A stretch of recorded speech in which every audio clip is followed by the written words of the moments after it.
What's up, ladies and gentlemen? So I just want to share this with you for someone that's feeling hopeless. Just something to think about. This is a poem we wrote years ago. It's like a poem slash rap, but I'm gonna let y'all hear a little something. Listen.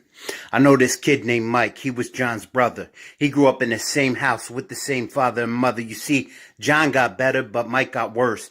Every word out his mouth had to be a curse. He smoked weed, then he moved on to rock, tired of getting beat, so he hangs out on the block. He got no money, so he started to sell.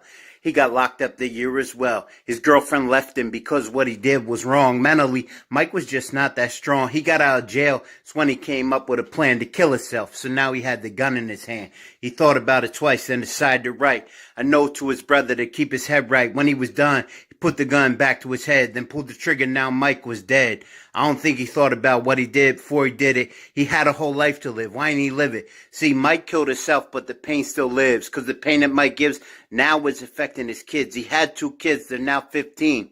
Both angry over a father they never seen. He got his ex pregnant and never knew it. He could have had the family always wanted, but he blew it. If you're wondering what the note said, it read, all right, to be continued. So listen, me and my friend, we wrote this little poem together. So he has the first verse, then we have a chorus. I had the second part. You know, we could never do nothing with it. We didn't really, have money to record it or nothing. But I was just thinking on this poem, and it was just like, man, I got to put this out there because it's so good. Like, you don't really know what your future is going to hold. And the reason that we really wrote this poem in the first place, my friend's ex-girlfriend at the time, she wanted to kill herself.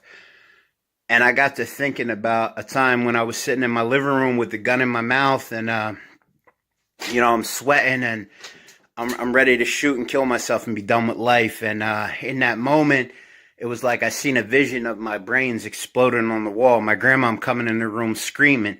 And right in that moment, like a minute or two later, I guess, I don't really know about the time, but my grandma comes in the room and starts screaming as I got the gun in my mouth, and she's like, you need help, you need help. And that day, I ended up going to Bowling Greens where actually, it was like real crazy. Like they weren't sure if I was overdosing or what. Like, I don't know. Like it was crazy. Like I was passing out from the pills. It was just real crazy.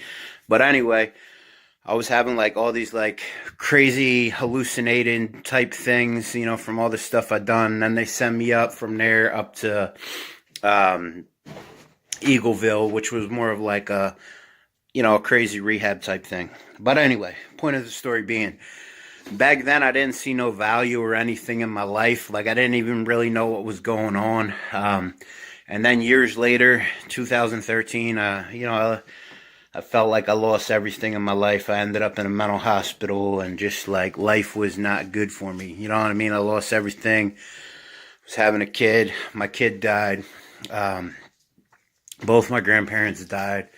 One of my good friends died in my arms, and like life was just crazy. But after it, after the storm, I ended up in Hawaii for a year.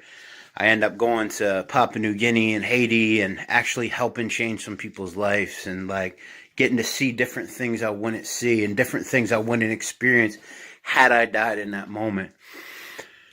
Yeah, it's hard to even think about it. But I share that with that poem just because maybe there's somebody out there that, they really just feel like killing themselves or something. And it's just like, man, don't do it. You know what I mean? I know how you're feeling. Listen, I've been through it. Don't do it. So I just want to share that. Please share this. Just the thought. Really think, like, if you do kill yourself today, like, all the pain that it's going to bring on others, But not just that.